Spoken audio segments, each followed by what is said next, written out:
This is Good Morning Indiana, working for you. It is 5 o'clock here on your Thursday. Good morning to you. I'm Lauren Casey. And I'm Meredith Barrick. Here's what's making headlines on this March 5th.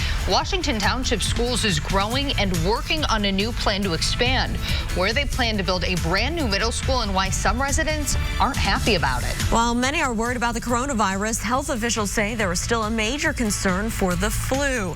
Why doctors say they're seeing a resurgence in flu cases.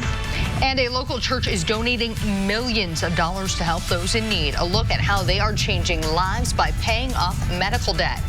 But first, we need to get a check of our Storm Team 6 forecast. I'd say we've hit the lottery this week. Yeah, we can't complain about the temperatures, the sunshine out there. Kyle, can we continue this trend into our Thursday? Yeah, Thursday is really going to shape up to be another very nice afternoon on the mild side once again. Now, as you head out the door this morning, it's not terrible, but it is a little bit colder than what we had yesterday, so just be prepared for that. Temperatures are running about 5 to 10 degrees colder than this time yesterday, and that puts our actual numbers with those mostly clear skies in the upper 20s. Kokomo, Muncie, and Bloomington all coming in at 29 right now. It's 36 in Martinsville and Indianapolis, 34 in the Circle City. Here's a look at satellite and radar, the bigger picture for you, and you can see there are some higher thin clouds that are going to be spreading in as we go through the morning, but it's not until this evening that we'll start to see some of that rain off to the northwest moving in, and that will be a very low chance. Want to show you the winds. They're very light out there this morning, but that will be changing as we go throughout your Thursday. They will be out of that warm southerly direction, though, between about 10 and 20 miles per hour. So that'll get our temperature to 45 here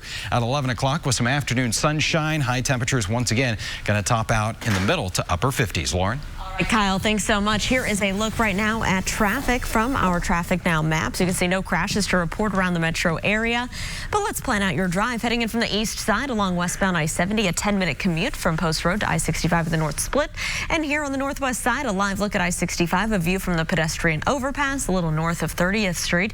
Traffic is picking up both northbound and southbound, but still moving along just fine. We'll continue to keep our eyes on your roads this Thursday, and we'll keep you updated on any delays. Washington Township Schools is growing, but that means they are running out of space. The district's latest proposal would relocate and rebuild Northview Middle School to property currently being used as a soccer field. The school, currently at 86th and Westfield, would move about a mile to the field at 91st and College. The district originally planned to move their transportation center to that location, but changed their mind after pushback from residents. Under the new plan, Washington Township would be able to use the current middle school building for that transportation hub, but some who live near the school say they don't like that idea either.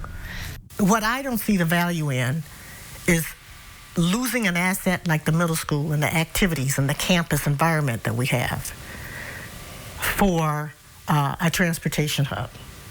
That is not an equal switch out.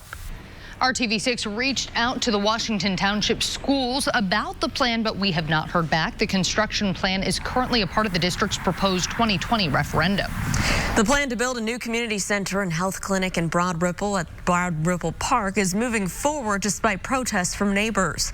The city approved a zoning change to allow the addition of a health care facility. Indy Park says that the current family center will be torn down. It will be replaced with new construction. Before the city's vote, the group Friends of Broad Ripple Park spoke out against the plan, some arguing that there are other vacant locations for Community Health Network to use for a new clinic. Indy Park's leaders say that the partnership with Community Health would help to fund the $19 million project. Construction is expected to begin in the coming months. Washing our hands and staying healthy is a top priority for almost everyone right now as the coronavirus makes its way into the United States.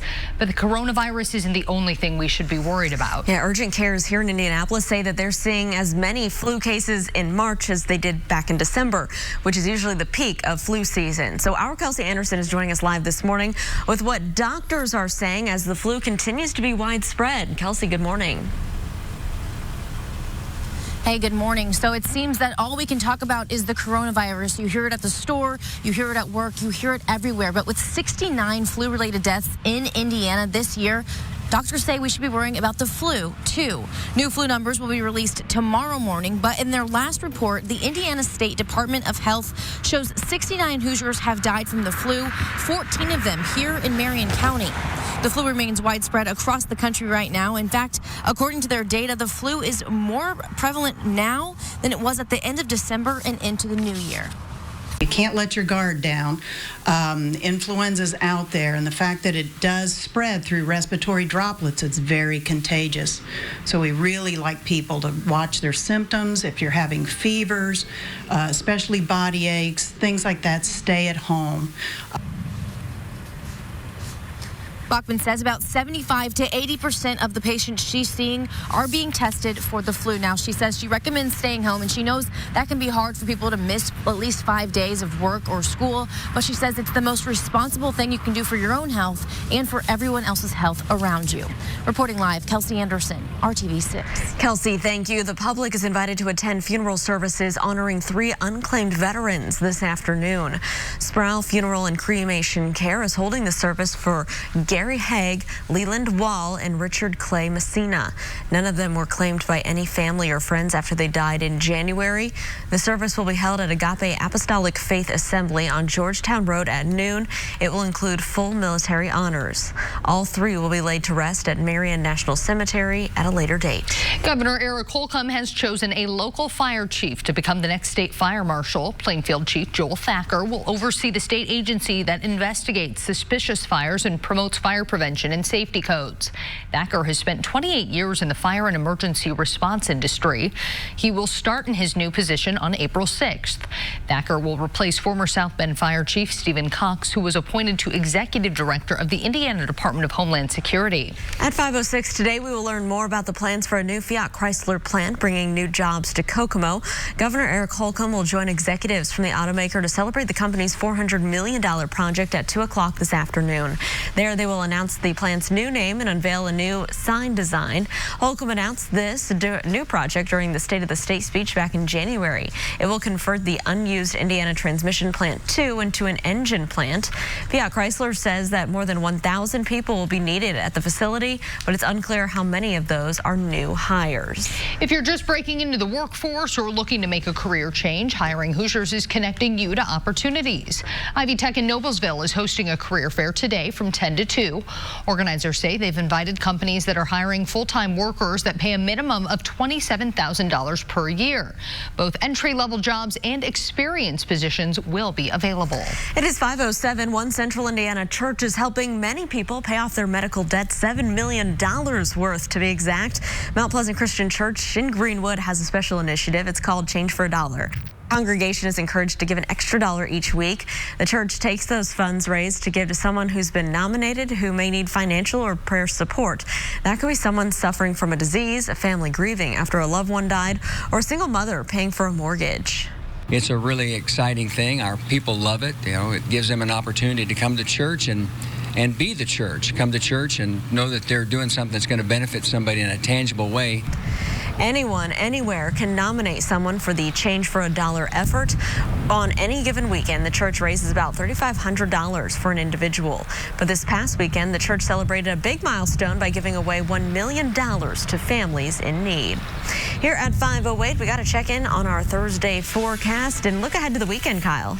Yeah, we are past the halfway point of the work and school week, so let's go ahead and look to the weekend because things are going to be improving here after a colder Friday. Temperature on Saturday with the return of sunshine will get back around 50 degrees, so that's just a little above average. And even better still is our Sunday forecast here. Maybe you got some of that yard work you want to get a jump start on.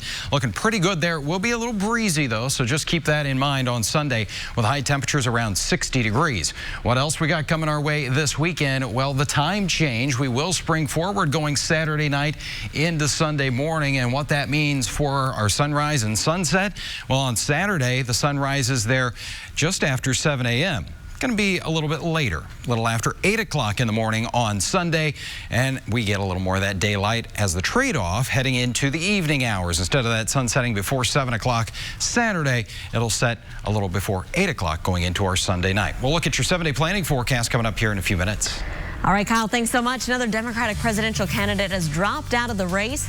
Coming up, why Michael Bloomberg decided to step back and the candidate he is now endorsing. And you may notice a change the next time you order coffee at Starbucks. The chain's new policy to prevent the spread of the coronavirus. And here at 5:09, we want to get a check of our forecast, or rather our traffic over here on the west side of town. I'm going to steal Kyle's job this morning. Ready for Friday. I know. This is I-465 at the Sam Jones Expressway. You can see traffic there picking up this morning, traveling up to speed. There are no crashes on the west side this morning. We'll continue to keep you updated on the other side of the break. Stick around. Days from 4:30 to 7. Welcome back. It is 5:12. Here is a live look at your commute up on the north side. I-465, a view here near North Michigan Road. You can see traffic is moving along just fine, eastbound and westbound on the interstate. We'll continue to keep our eyes on your roads this Thursday and keep you updated. You remember I entered the race for president to defeat Donald Trump. And today, I am leaving the race for the same reason.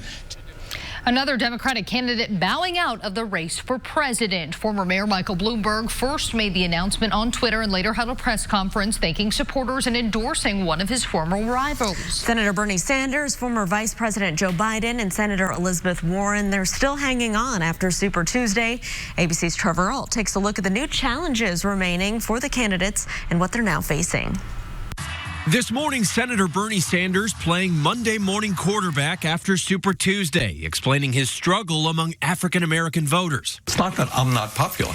You know, Biden is running, you know, with his ties to Obama, and that's working well. The Sanders campaign, which has long railed against the political establishment, is now embracing former President Obama, releasing this new ad showing Obama praising Sanders in the past. Bernie is somebody who has the virtue of saying exactly what he believes. The Biden camp accusing Sanders of trying to rewrite history. Biden riding high off his sweeping wins from Texas to Minnesota, Massachusetts, and Maine, raising more than $7 million online just hours after Super Tuesday. But critics claim the party is conspiring to block Sanders from getting the nomination. An establishment of all those hard-working, middle-class people, those African-Americans, those independent. Biden Wednesday picking up the endorsement of former New York Mayor Michael Bloomberg, the billionaire getting emotional while promising his support and his checkbook to help Biden take on President Trump. Today, I believe that our great nation still sees that light in the Old North Church Tower, the light of freedom, the light of liberty, the light of equality, and the light of opportunity. Trevor Ault, ABC News, New York. At 5:15, as the coronavirus outbreak continues to impact thousands around the globe, Starbucks is making an effort to stop the spread in its own coffee shops. The Seattle-based chain says it's temporarily suspending the use of personal cups at all of its stores. They will continue to honor the 10-cent discount for customers who bring in their own cup or tumbler. It's unclear right now how long the suspension will last. Starbucks also says it was increasing the number of store cleanings and suspending business-related air travel. The mother of two missing kids is headed back to Idaho to face felony charges of child desertion. Lori Vallow waived her right to fight extradition in her final court appearance in Hawaii yesterday. She's been held on $5 million bond there for the past 2 weeks. Her kids, 7-year-old Joshua J.J. Vallow and 17-year-old Tylee Ryan, disappeared in September and have not been found. Police say Vallow and her husband fled Idaho when investigators started looking into the kids' disappearance. Vallow was arrested last month. Her husband has not been charged in the case. She is expected to appear in Idaho court tomorrow. At 5:16, the governor of Tennessee has declared a state of emergency as areas near Nashville work to rebuild from devastating tornadoes. At least 25 people died in the storms, making it the deadliest day of tornadoes in 7 years. Recovery efforts are underway as some are still missing. Emergency utility crews are also working around the clock to restore power to tens of thousands of residents. Officials say it's unclear how many tornadoes swept across that region. An initial survey of damage indicates at least one tornado in East Nashville area was a powerful EF3. Back here at home, we want to get a check of our forecast and what the temperatures are like right now, Kyle. Yeah, and one good thing about some of the cooler temperatures that we have around this morning, of course, when we have the colder air, that that subsides any severe weather threat, and I don't see any severe weather coming our way here anytime soon. Temperatures right now, 26 for you in Crawfordsville, 28 in Lafayette. We've got lower 30s on the map for you in Connorsville, and Indy coming in at 34. Bigger picture shows that we've got high pressure. That's going to start to slide off to the east and allow a couple of weather systems to come our way. The first one is going to be that area of showers back into portions of Minnesota and even Wisconsin this morning. But before that gets here, we get the warm southerly flow of winds, and temperatures as a result will climb out of the 20s and 30s to 41 here excuse me, by 10 a.m. and then we'll get those numbers into the 50s early this afternoon. We'll actually see that sunshine return with those breezy conditions and numbers that will make their way to around 57. So we're talking about numbers again about 10 degrees above average, and everyone should make their way into the 50s today. 54 in Logansport, 56 in Muncie and Anderson. Those numbers that will be middle to upper 50s. Martinsville there in Morgan County at 58 degrees, 56 for you in Rockville, Newcastle at 56, and we'll find numbers even getting to 60 degrees this afternoon around Bedford, Seymour, and Columbus. So that's what some sunshine and the southerly breeze will do for us. Those showers that are off to the northwest this morning, by 5 o'clock this evening, you start to see it is not impressive, but we may see a spotty shower or sprinkle moving through here as we go into the evening hours. That will quickly move out, but on its heels will be another cold front with another shot of some colder air, and overnight into tomorrow morning, we could see some rain and snow showers. I know this looks like a big deal here on TrueCast, but I think this will be very light precipitation, and the ground is very warm out there with the recent warm stretch, so I don't think we'll see too many impacts out there on the roadways. Temperatures Friday, though, that's going to be the cold spot for us, with numbers that are going to hold in the 30s, and wind chills will feel a bit colder than that because we're going to have breezy conditions. Look at that wind gust forecast tomorrow morning at 8 a.m. Northwest winds over 30 miles per hour for those gusts in many spots, and then it's still over 20 mile per hour wind gusts as we go into our Friday night, bringing in that colder air. It's temporary, though, as we look ahead to the weekend. 50 on Saturday, 60 degrees on Sunday, all coming with some sunshine. 7-day planning forecast. There are those temperatures staying mild going into next week, but we also get the return of some widespread rain developing on Monday, with rain chances lingering into Tuesday and Wednesday. All right, Kyle, thanks so much. Here's a look right now at traffic. This is on the northwest side. I-465 and West 21st Street. You can see traffic there is moving along just fine. Up to speed, no issues to slow you down. Take a look here at our Traffic Now maps as we plan out your drive heading southbound on Interstate 69. Between State Road 37 and the I-465 ramp system, it's just a quick 5-minute drive, so that is traveling up to speed this morning. Let's take you out to the east side right now. Here's a view from Sherman Drive of I-70. You can see lots of cars making their way both eastbound and westbound. Traffic picking up on the east side of town. Of course, we'll continue to keep you updated on any delays. The U.S. Food and Drug Administration is warning patients about security issues in some medical devices. The agency says some pacemakers, glucose monitors, and ultrasound devices are vulnerable to hackers and can pose a serious health risk. Hackers can reprogram and even shut down the devices using Bluetooth wireless connections.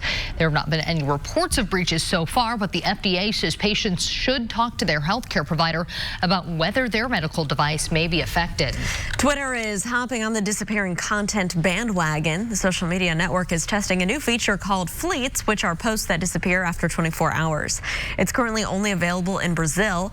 Unlike normal tweets, the new Fleets do not get likes or public replies. Users can only react or respond to them with direct messages, much like Instagram's Stories feature.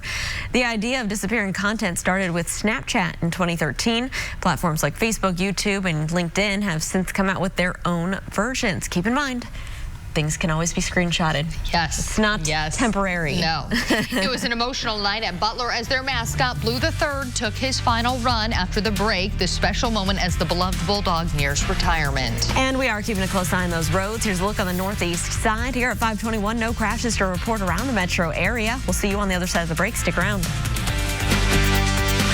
Responsibly. Welcome back. It is 5:24. Here's a live look over on the Near East Side, I-70 at Rural Street and Keystone Avenue. You can see the city skyline there in the background. Traffic is picking up, as you can see, hopping onto westbound I-70, heading towards downtown. Everything's traveling up to speed. We'll keep you updated. Butler basketball had a big night last night, not only because of their double-digit win against St. John's, but because it was their mascot, Butler Blue the Third, also known as Tripp's, last home game.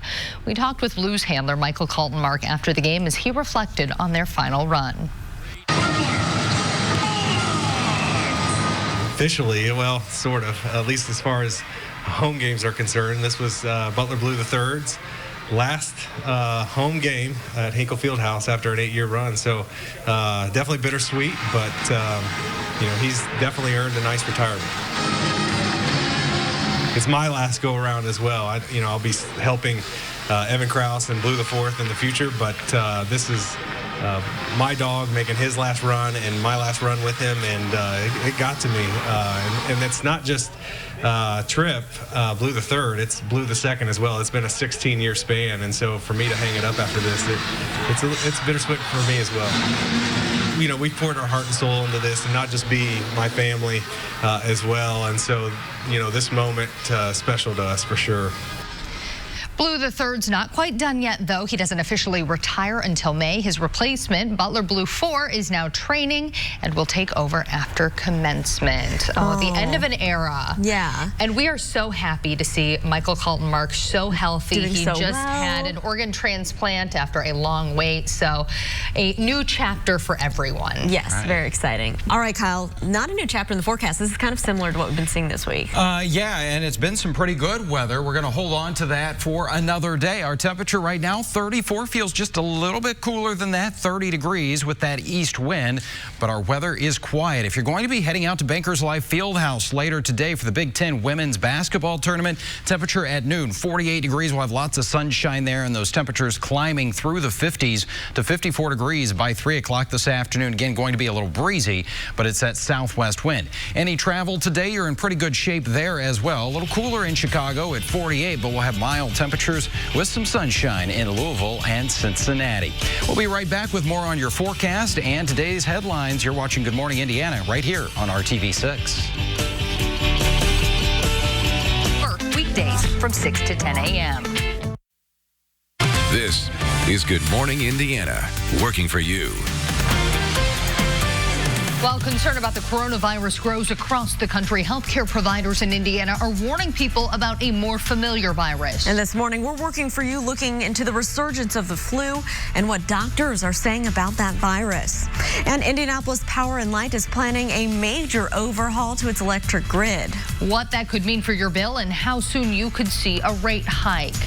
But first, we need to take a look at our Storm Team 6 forecast. That's right. Kyle Mounts is standing by. This is a look downtown, view to the west. Clear skies this morning. Kyle, what can we expect for our Thursday? Yeah, a nice and quiet day overall here. We're going to have those breezy conditions as we head into the afternoon. This morning, temperatures not bad in Martinsville. You're at 36 degrees, but you don't have to go very far. Into Greencastle, 10 degrees colder there at 26. Same for you in Crawfordsville. And as we look into Richmond, also in the middle 20s this morning.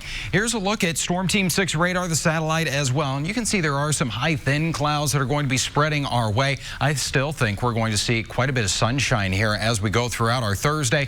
This morning, we'll see those numbers climbing pretty quickly as the winds increase. Temperature 37 degrees for you at 9 o'clock. We'll get those numbers into the middle 40s by 11, and an afternoon high of 57 with some sunshine and a southwest wind at 10 to 20 miles per hour. Tonight, another weather system moves in, could have a few rain and snow showers with a temperature of 31. All right, Kyle, thanks so much. Here is a live look over on the Near East Side, I-70 near Rural Street and Keystone Avenue. You can see traffic moving to and from downtown on the east side. It's moving along up to speed, no delays. So let's take a look at your traffic now maps and plan out your drive as you're heading southbound from the northwest side into the downtown area. It's a 17-minute commute from the Dogleg to the North Split, so no delays. Let's take one more look on the east side, I-70, a view here near Sherman Drive. You can see all of those headlights moving across your screen. Traffic's picking up as we head into the middle part of the 5 o'clock hour. We'll continue to let you know if there are any crashes or delays that you need to avoid. Today, all Eastern Hancock schools will be closed due to something the district superintendent says he has never seen in his 41 years with the school system. So many students called in sick Wednesday. Superintendent David Paff says officials reached a point where they had to close the high school, middle, and elementary schools. Reported illnesses include the flu, strep throat, and bronchitis. Crews are deep cleaning all classrooms, common areas, and buses. Today will be an e-learning day. All after-school activities will also be canceled. The district has not yet made a decision about Friday. At 5:32, washing our hands and staying healthy is in top of mind for almost everyone right now amidst the coronavirus, and it's making its way to the United States. But we know the coronavirus isn't the only thing that we need to be worried about. Urgent cares across Indianapolis say they're actually seeing as many flu cases now in March as they did back in December. That's usually the peak of flu season. Our Kelsey Anderson is joining us live this morning with what doctors here are saying as the flu continues to be widespread. Kelsey, good morning. Hey, good morning. So hand sanitizer, sanitizing wipes, and face masks. Stores can't seem to keep them on the shelves as everyone continues to worry about the coronavirus. But doctors say what we need to also be worrying about is the flu. As of last week, the Indiana State Department of Health reported 69 related flu deaths, in Indiana this season, 14 of them being right here in Marion County. Yesterday, we spoke to a nurse practitioner from IU Health, and she says nearly 80% of the patients she sees on a daily basis are being tested for the flu. She says the best thing you can do if you're feeling sick is stay home.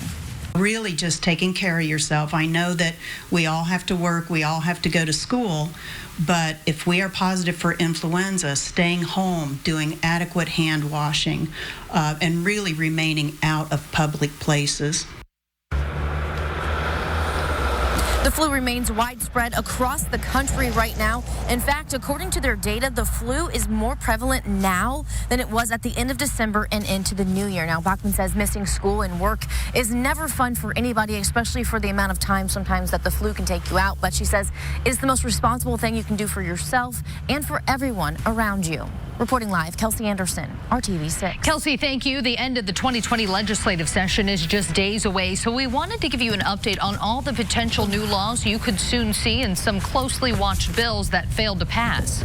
First, here's a look at some of the bills that are still alive. A bill that could lead to the removal of Attorney General Curtis Hill has advanced. It would create new standards for the position, and if Hill's law license is suspended, he would no longer qualify. Also, cities across the state would have to enforce new panhandling laws under a bill that passed the House. One of those laws would prohibit panhandling within 50 feet of parking meters or restaurant entrances. And a bill requiring schools to teach cursive passed the Senate and now heads back to the House for further consideration. And a couple of bills that will not become law this year. A bill that would have given pregnant women more accommodations at work has failed, and a proposal to House Bill 1004 that would have allowed insurance companies to repay hospitals at lower rates for services not provided in the facility was struck down.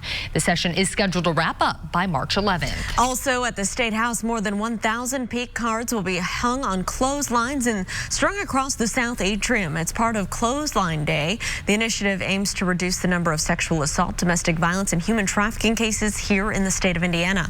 Right now, Indiana ranks 4th highest in the nation for the number of reported rapes among high school girls, and 1 in 5 Hoosier females has been sexually assaulted. Organizers hope that the display will encourage legislators to bring Indiana up to date in terms of sexual assault laws. New this morning, Indianapolis Power and Light has been given the go-ahead to modernize its electric grid. The plan is estimated to cost $1.2 billion. So what does that mean for customers? At public hearings held last year, IPL said customers can expect to see rate hikes of between 0.8 and 1.3% every year until 2026. IPL says it plans to file its initial cost recovery request with the Indiana Utility Regulatory Commission in July. That's when we'll get a better idea of just how much your bill could increase. You can find more information about the plan, including what improvements are being made, on the IndyChannel.com. It is 5:36. Also new this morning, West Lafayette has approved a tax incentive for Swedish manufacturer Saab to build a new plant. The $37 million facility will make parts for new U.S. Air Force training jets. The approved incentives will save the company about $2.1 million over the next 10 years. Saab says about 200 workers will be hired, bringing an annual payroll of $10 million to the city. Construction is expected to start this month. A new Dave & Buster's is set to open on April 27th at Greenwood Park Mall, and they're looking to hire Hoosiers. The location location will employ more than 230 people. Positions include managers, servers, bartenders, cooks, game techs, and more. The company says besides working in a fun atmosphere, benefits for some employees include health insurance and a 401k. You can apply online at davidbusters.com. I'm excited about that. I'm also excited about this story. Today, the Girl Scouts are making giving blood a little bit sweeter for the donors. They're giving away free boxes of Thin Mints. Donors can go to Versity Blood Center locations in Indianapolis, Fishers, Carmel, Greenwood, and Lafayette. You can make appointments online or make call-ahead appointments. Walk-ins also welcome. You can find out more information on how to participate right now at theindychannel.com.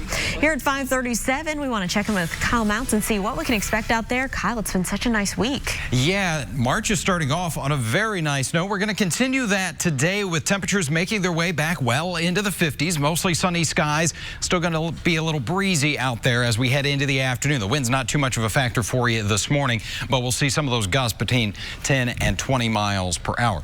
As we look to the areas where we could see severe weather, if you've got some travel, that's going to be in the panhandle of Florida, also southern Georgia, southeast Alabama. You can see some rain impacting any flights. You may have connections there through Atlanta this morning. The rest of the country, though, is fairly quiet. Just a few showers there in the northern plains. That's where some colder air is, and we're going to get a little taste of that going into the end of the week. Our temperatures will tank to highs only in the 30s, but we're going to recover nicely heading into the weekend. Saturday's high back around 50 degrees. All right, Kyle, thank you. Another death from the COVID-19 virus has been reported, and concerns are growing across the country. Straight ahead, the actions officials are taking to contain the virus before it spreads even further. And with tax season here, the Better Business Bureau has a new warning for taxpayers. Coming up, the details on this growing trend of ghost tax preparers and how you can protect yourself. It is 5:39. We'll see you on the other side of the break.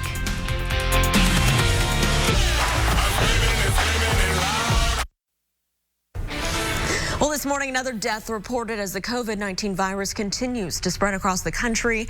The patient, a 71-year-old man in California. It's the state's first reported death from the virus and the 11th in the U.S. Officials across the country are rushing right now to contain the virus before it spreads further. ABC's Inez de la Catera is in Washington with the latest.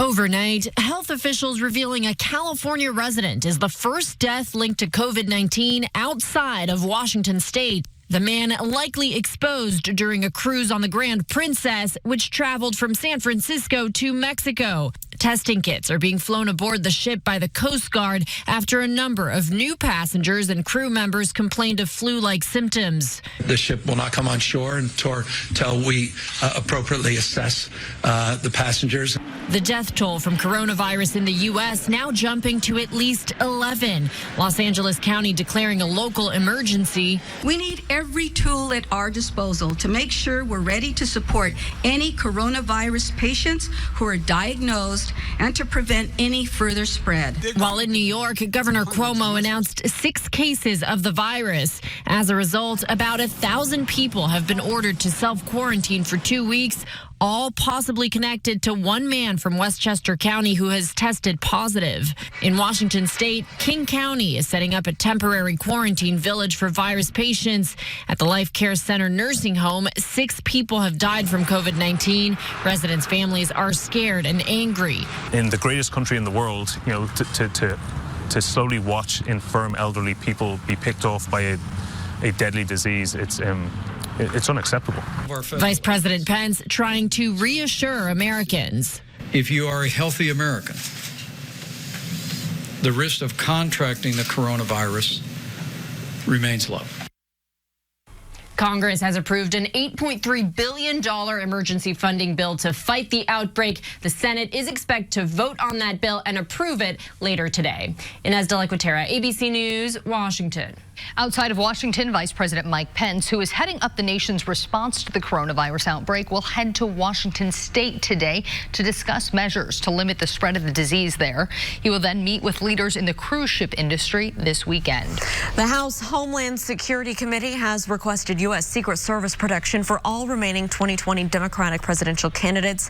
This after 2 protesters rushed the stage at a Joe Biden rally in Los Angeles Tuesday night. Biden's wife, Jill, a private security guard and several senior campaign staffers were seen rushing in to protect the former vice president. Typically, presidential candidates must request protection, but after Tuesday's incident, House Homeland Security Chairman Benny Thompson made the request to Congress himself. If approved, candidates will have the protection through the end of their campaigns. Kim Kardashian West was back at the White House Wednesday. The reality star was joined by 4 women whose prison sentences were recently commuted by President Trump. West has worked with the White House on criminal justice reform issues since 2018.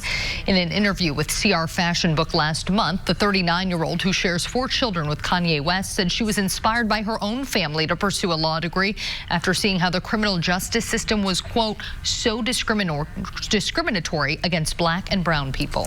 It is 5:45. Nick Wallenda has made history. I see him there. The Daredevil is the first person to complete a 1,800-foot high wire walk over active volcano in Nicaragua. The suspense-filled event opened with his wife performing her most daring aerial performance to date above the volcano's glowing lava lake. Then it was the first time for Nick, a never before attempted walk here, the feat taking 31 minutes to complete. And there he goes, running across.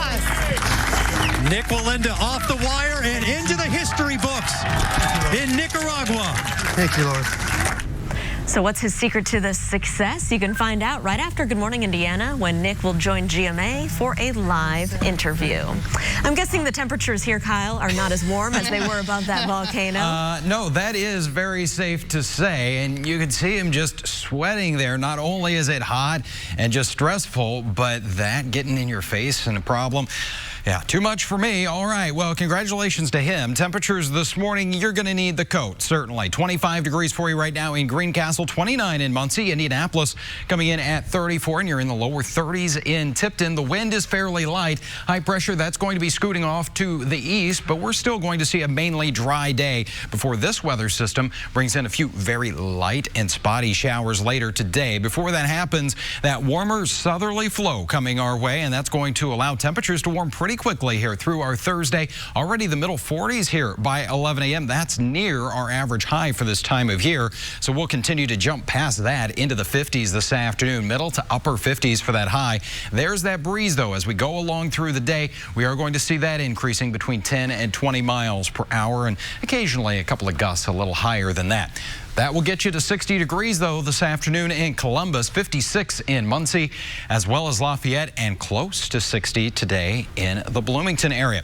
Here's a look at that front that, as it moves through by 6 o'clock this evening, they're the very light rain showers. Again, a lot of us aren't going to see anything, maybe just a sprinkle out of that. As we go into the overnight, there's actually going to be another cold front that slides through here, and that one may kick up a few more showers, and we may even mix in a couple of snowflakes with it here as we go into tomorrow morning. So we may have a mix of some light rain and snow showers, maybe a little extra time tomorrow morning, but I think maybe some reduction in visibility here or there would be the biggest issue.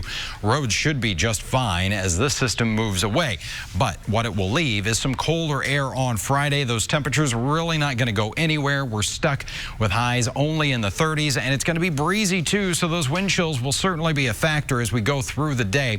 Wind gusts out of the northwest between 30 and 35 miles per hour to start off our Friday, and it will stay that way most of the day. This is 9:30 tomorrow night. You start to see those winds coming down, but still gusts over 20 miles per hour. Good news is the cold doesn't stick around very long. Saturday, we're back to around 50 degrees. Sunshine will be with us, and temperatures will make another run at 60 here on Sunday. Both days are going to enjoy some dry weather. 7-day planning forecast. We get back into some rain as we look toward early next week in the second half of that forecast there. On Monday, we've got some rain that will develop. Temperatures are going to stay mild, though, even though we keep the rain chances going Tuesday and Wednesday. All right, Kyle, thanks so much. Let's take a look right now at our drive times on the southeast side. Traveling from Acton Road to I-465 along westbound I-74. It's a quick 5-minute drive, no delays there. So let's take you out here to I-70, a little east of State Road 267 to our west. You can see traffic is moving along smoothly, both eastbound and westbound. We'll continue to keep our eyes on your roads throughout the morning, and we'll let you know if you need to reroute.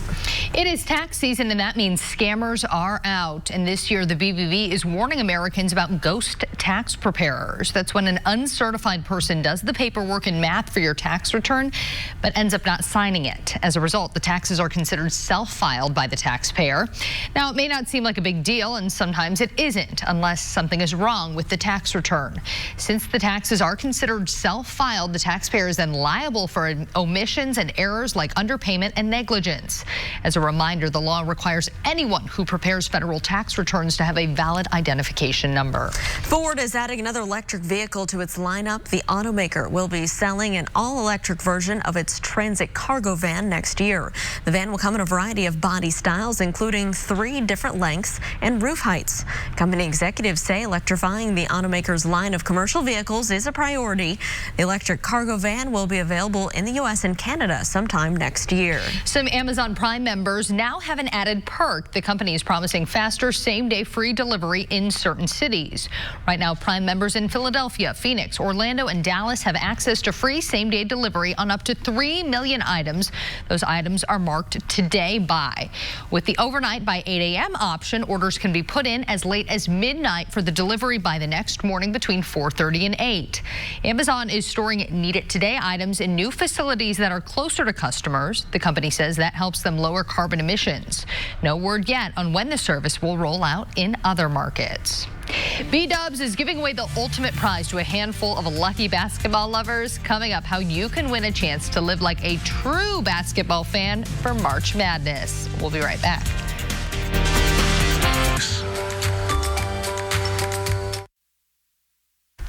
Some people metaphorically live at their local sports bar during March Madness. Well, for those super fans, Buffalo Wild Wings is giving you a chance to make it literal. The restaurant is building a bed and breakfast style pop-up living space inside its restaurant in Chicago's Lincoln Park. It's called B&B Dubs. The B stands for beer, buzzer beaters, bunk beds, and bathrobes. But unfortunately, there's no breakfast. 2 lucky winners can stay there for 1 night during March Madness and bring 1 friend each. To enter, you need to post a video explaining why you are the ultimate March Madness fan on Instagram or Twitter with the hashtag B&B Dubs contest and tag a friend. Winners will be announced March 15th. All right, so if Lauren and I suddenly disappear during March Madness, maybe that's where we are. Yeah, up in Chicago. Kyle, you can D-ball. fill in for us, right? I'll be around. Yeah, I'll let you guys have some fun out there. And we got, the women's Big Ten tournament today at Bankers Life Fieldhouse. If you're going to be heading out to that, great weather there as well. Heading out the door this morning, a couple of clouds, temperatures upper 20s to around 30 degrees. Really not too much of an issue here as the wind will be fairly light.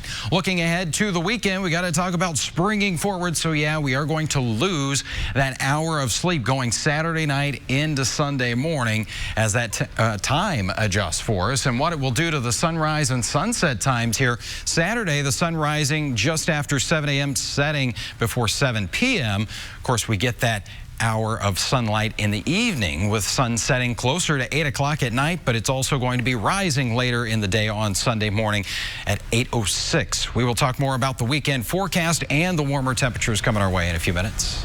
Kyle, thank you. Coming up in the next half hour, Hiring Hoosiers is headed to the farm.